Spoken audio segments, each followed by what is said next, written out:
Well, hello, everyone, and welcome to Holy Toledo Sports Edition. I'm Brad Rieger, and today we got a special guest. We get to connect with the head coach of the Toledo Walleye, Pat Mikesch. Well, Pat, thanks for joining us. And I know your schedule's crazy right now. We're right in the middle of a playoff run, but I really appreciate you giving us some time just to sit down and get to know you a little bit, and just thank you. Yeah, no, it's great to be here.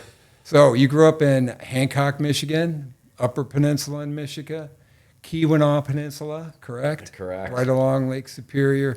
Paint a picture for us of what it was like growing up in Hancock. Well, I mean, it's the most beautiful summers you can imagine with the canal, which we spent a lot of time on as a family, and then Lake Superior just being just outside of the town, and you didn't want to do a lot of swimming in Lake Superior, and then once the snow came, cold. I was cold. Lake Superior is cold year round, so that's not. You might go in for a couple seconds, but you're not spending hours in there, and then you get to the winters and kind of turned to all the winter sports, and hockey being our family tradition was what I grew up doing. But there's a lot of skiing and cross country skiing and everything that goes on up there that people find ways to enjoy the snow.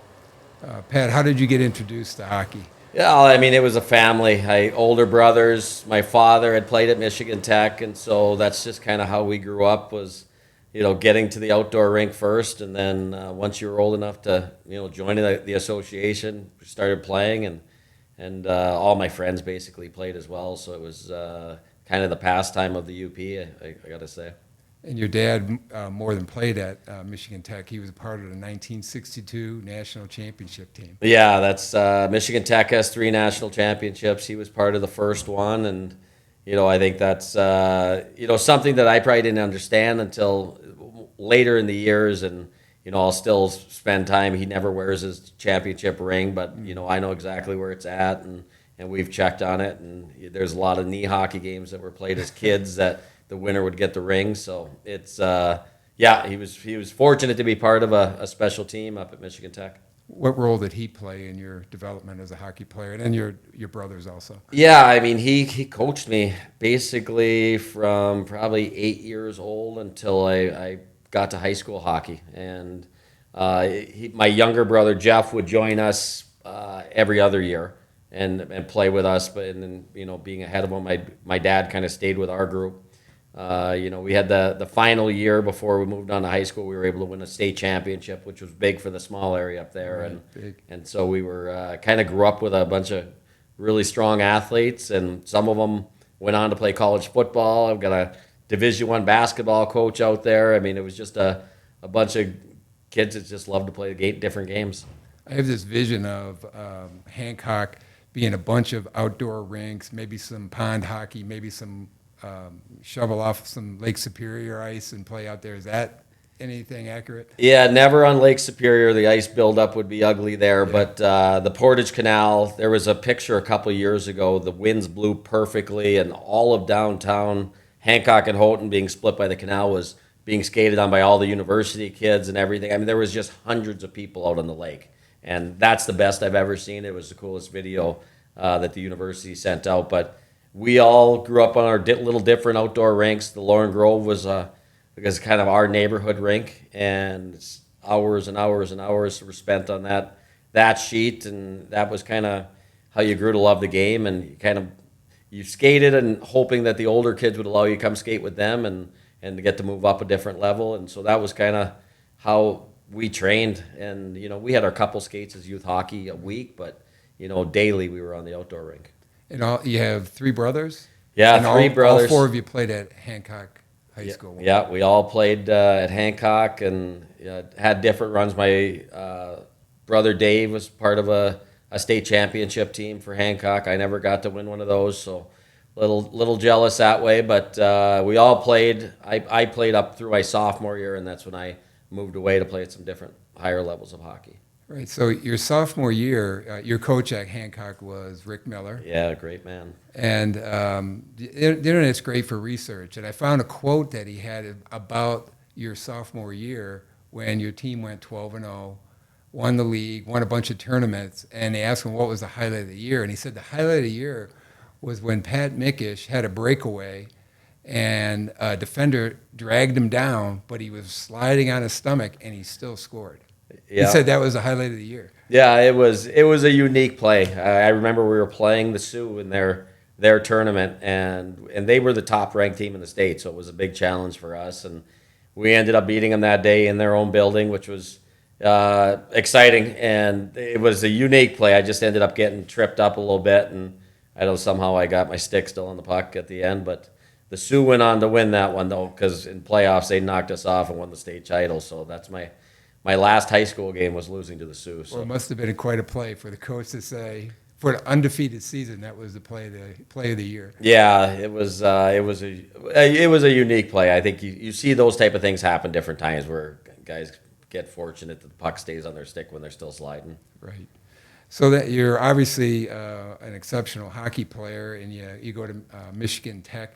Did you think of any other place? Because where you live, Michigan Tech is what, about 10 minutes away, right across the bridge? 4-minute drive basically to get Okay. to the campus from the other side of the bridge where I grew up, and so it was with my father playing there and everything. It was always in the back of my mind that I'd love to play here, but they were one of the last teams to recruit me, and I think logically they just wanted to make sure I was ready for that Right. before they would bring somebody in that situation. And Northern Michigan had just won the national championship, and they had recruited me heavily. And I also went to visit North Dakota, which is, got a great hockey history. And so I kind of broke it down that I just wanted to go to a smaller school. Right.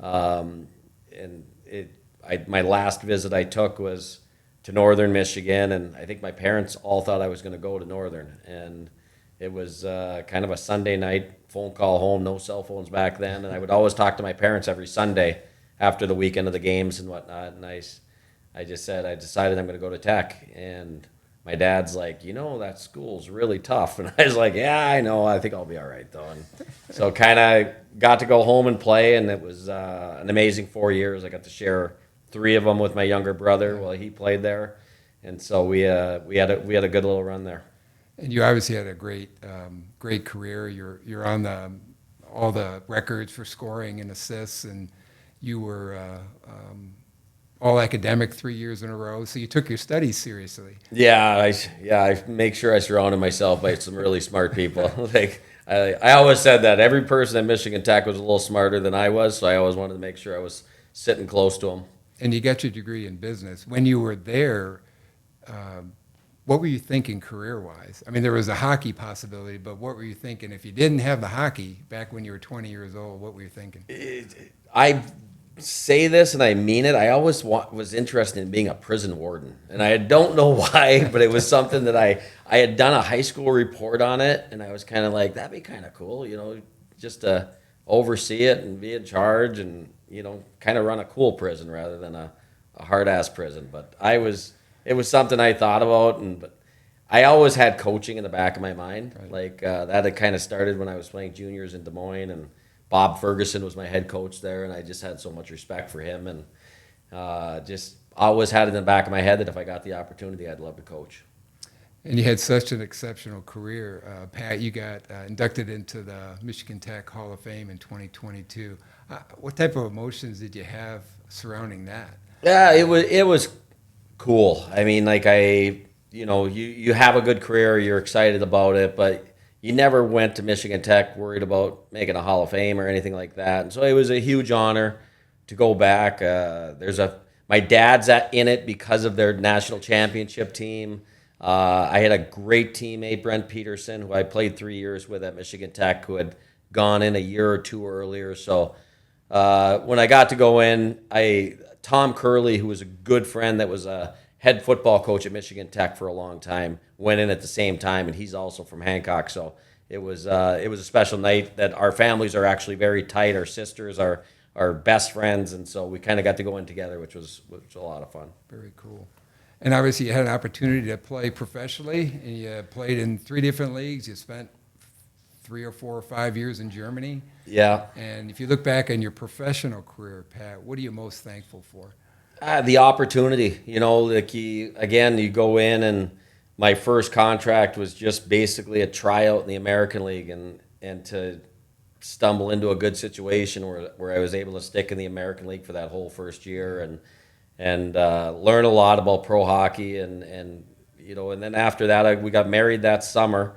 And so then it was kind of sharing the travel and the decision making with Amy as we figured out what we were going to do next. And she was all in for the adventure? She was, yeah. I mean, she was working in a different hospital basically every year. So she was all about it. And we'd make our trip to wherever we were going to play that year and come back at the end of the year. And then she'd work at the local hospital back in Hancock for the summer. And then we were on to wherever it was going to be that following year. At some point you go, okay, this hockey gig's ending. And then what was the pivot point for you to say, okay, I got to do something else besides my playing days are done? Yeah, I like, happily I can say I didn't have somebody tell me that I was done. I got to make the decision myself. We still had time left on our contract in Germany, but the assistant coaching job came open at Michigan Tech, and we decided to pursue it. And that was deep, long conversations about, are we ready to give up the playing days? And we just said, for the opportunity to be at home and around family. The kids were young. I think Austin was 5, Callie was 3, and Eli was on the way. And so it was kind of a great time for a family choice to make that change. And then your coaching career takes off. You do 7 years at Michigan Tech as assistant. You do 11-ish years at Green Bay. You have some USA hockey in there, some US 17 coaching, and now you've third year here at the Toledo Walleye. What about coaching just really energizes you, Pat? It's just being part of the game. That's I've never had to leave hockey, which is special. Like I don't feel like coaching is a job. Like it's a blast being at the rink every day, and during the summers I'm able to get away from it, but at the same time, whether it was in Green Bay, Michigan Tech, or here, you're building that next team. And so it just keeps your mind fresh. And, you learn from a lot of amazing people around you. You learn from coaches you coach against that, wow, I like how they did that. And so it's just constantly evolving and never feels like you're grinding at work. It's just preparing for the next opportunity. Instead of me asking you what your coaching philosophy or approach is, let me approach it this way. What are your non-negotiables as a coach? I think you have to have negotiables on just about everything. Really? It's just, I think I want people that are upfront and honest, and I always talk about having an open door policy. I want them to be open with me, but I have to be open with them, and they need to hear me. And I'm not a rah-rah guy. I'm not a screamer. Like I'll say to the guys, I don't want to be an asshole. I don't want to be a cheerleader. I want to be your coach. Yeah. And so for me, I need people that will communicate back to me, and I need to know where their heads are at. You're going to have some guys that they're great because of how hard they work. And there's going to be some guys who don't have to work that hard and still be special for you. And so I want guys who just love being at the rink, love being around their teammates. And, we'll get rid of somebody that doesn't have the same joy of the grind that we have. Yeah. In an interview with Brandon Hawkins recently, he talked about when you approached him about being captain and what that meant to him and how you said it to him. Yeah, I watched Hawk grow as a dad over these 3 years, and I coming here I knew I had a special player, and we talked a lot that first summer and everything like that. And I think there was a time that he thought, hey, maybe this will happen right away. And I just felt it was important that we were together first, and that we learned a lot about each other. And I think we all knew at some point it was going to happen, but right. He was surrounded by some really good leaders as well. And I think once he understood that, and we kind of went through that process together, I wanted him to know that we got to the right time where it was definitely his time to have his plaque on the wall is one thing, but right. to be recognized as, not only an amazing player, but an amazing leader. Right. Player development is huge, right? And you're balancing winning championships, player development. What's the hardest skill to teach a young hockey player that just arrives on the team? I find it to be the hardest thing to teach is the adversity. Hockey, these guys have all been coached so well coming up. Whether they came from major, junior, college, they've been coached at high level. And so how my terminology, how I explain things might be different than they learned it, but it's a lot of the same core principles of what it is. But like the adversity of getting to another level, or the adversity of wanting to be in the American League and they're not quite there yet, all of those things are the hardest things these players go through.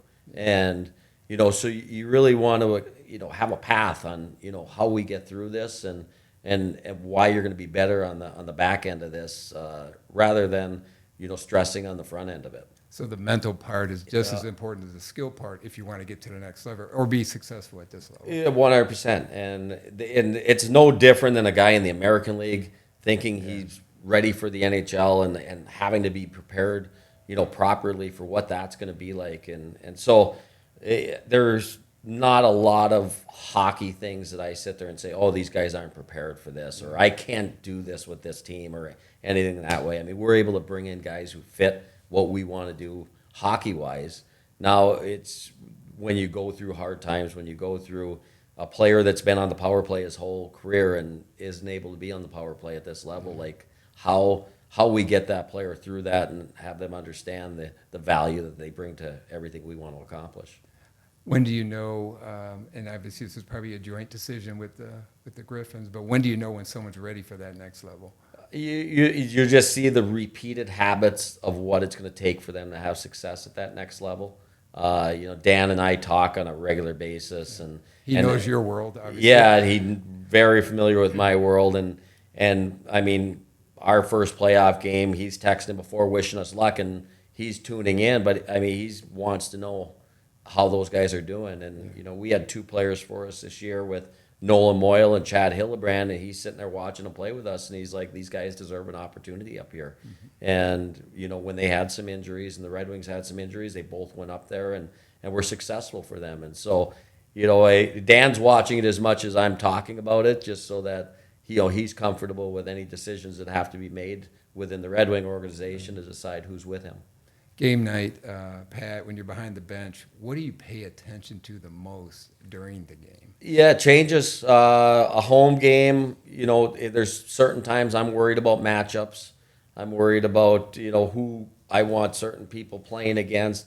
But then it could be the emotions of the game, and are we getting quiet on the bench, and do we need a little bit of a spark and everything that way. But it could be as simple as we're just not skating tonight, and we got to find a way to get to that. And talking about how we're going to get a little bit more aggressive and everything. And even though we're saying we're going to get more aggressive, we want to be we're not being more aggressive enough right now. Is basically why I'm saying we need to get more aggressive. And so you're constantly monitoring the emotions, the pace of the game, the puck management of the game, how we are playing to our expectation. And so you're feeling out process all the time. Brent Bain and I are kind of in each other's ears the entire game. Like if he's sensing something or if I'm feeling it. I had Alden here for the 2 years handling the defense, and now Chaz is down there. So if I'm seeing something that we want to be aware of for our defensemen, I want Chaz to deliver that message, but I need to get down there and make sure he hears it, from me. And but there's a million things going through my head during a game, and most of the time I'm telling myself just stay calm and let them handle it. Yeah, analytics is a big part of game. For you, what do analytics and stats play into your pregame and in-game decisions, or do you rely more on your experience and your instinct and gut? Yeah, we talk a lot about our segments, and so we're constantly checking our 7-game segments on how we did analytically. I think 1 game offs are not going to give us the answer, but we can get a pretty clear message through a 7-game segment. We talk to the players about where our power play percentage, penalty kill percentage, how many shots we were producing, how many shots we were attempting, how our ozone possession time is, which is a huge thing in my head. If I can get our ozone possession over 11 minutes in a game, we've had a really good game. Right. And so that means we're making them defend. And that ozone possession, it's only on our stick, and that's a long defending for our opponent. And so, when we get down into that 7-8 minutes of ozone possession, we were chasing a game and we weren't having the puck as much as we want. So there's different numbers that mean a lot to me, but I really try never to measured in a 1-game segment, but rather in our 7-game segments. Referees, part of the game, right? How do you develop a productive relationship with the refs? Well, I think I have to have constructive conversations whenever I am going to have a conversation. I'm a fairly mild-mannered coach. Very few times do I get animated and, I would say aggressive with the conversation. And I feel anytime I start to get loud, my players start to get loud. And so I just want to try to keep it calm, keep it constructive. I don't want to have them over multiple times during the game. But if there's a time that you want to get a message through that, okay, I've seen this a couple times now.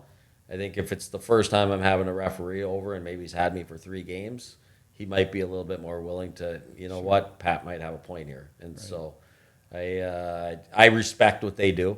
I would never want to be in that profession myself, and our sport doesn't exist without them. So we better show some appreciation sometimes too. What would your expectations be? What's a good ref, I guess, profile for you from a coach's standpoint? I think anytime I can have a referee that I feel is communicating with the players and keeping the game moving, just has that ability to just keep a flow. And you sometimes you feel referees are stuck and they're having conversations with people nonstop. It just slows down the pace of the game. And most of the time, I think that's a little sign of immaturity on that referee, that he's not confident enough to end a conversation. Not like you can have a 3-word conversation and be like, no, I saw it different. That's all they have to say sometimes, and they move forward. And so there's some really good ones in our league that, I just think that by the time we get deep into the playoffs, I've seen it the last couple of years, and the top guys are working,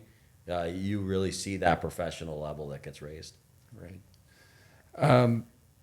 The bank tank. Yeah. Coaching, give a coach's perspective, what it's like to coach at the Huntington Center, especially during playoff time. Yeah, it's a huge advantage. The emotions that come from the stands to the bench, to the players, it's different than anywhere else in this league. And Derek said it to me, Lalonde, before I got here. He said it's going to be louder than just about every NHL rink. And you kind of think back and you're like, really? In the first game I was standing on that bench, I was like, this place is special. And that was an opening night, which is like that playoff mentality kind of. But we have very knowledgeable hockey fans, and they feel the momentum of the game, and when they see us getting our offensive chances and we're generating, they're on their toes, and you can just feel it build to the point where a big goal is scored. Milne's goal in the first game of the playoffs, I mean, the roof just about came off. Right. And then Hausinger sticking up for himself and teammates later in that game, the emotions are real, and the players sense it, and they never get down on the guys. They kind of just build more energy until we do something that they like. Yeah. All right, the last 2 questions here, Pat, is coach outside of the rink, okay? Yeah. So in a previous conversation we had, I learned that you are really into cooking. And eating. And eating. So the cooking part, when did you develop a like for that? COVID was probably made it extreme.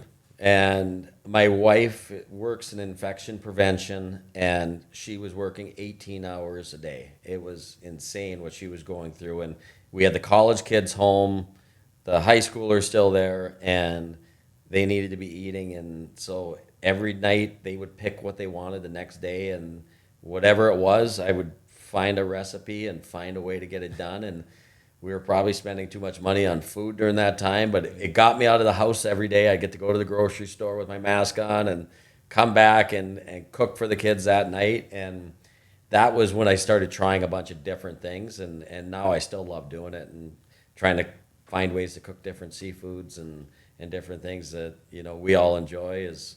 All right, so let's put together the perfect meal. If you have people that are coming over that you care about, what would be the appetizer? What would be the main dish? What would be the side dish? And what would be the desserts? Yeah, it'd probably be I'll do it. My daughter's visiting. Callie Ann's in town. We're probably going to have some crab cakes or scallops for the appetizer.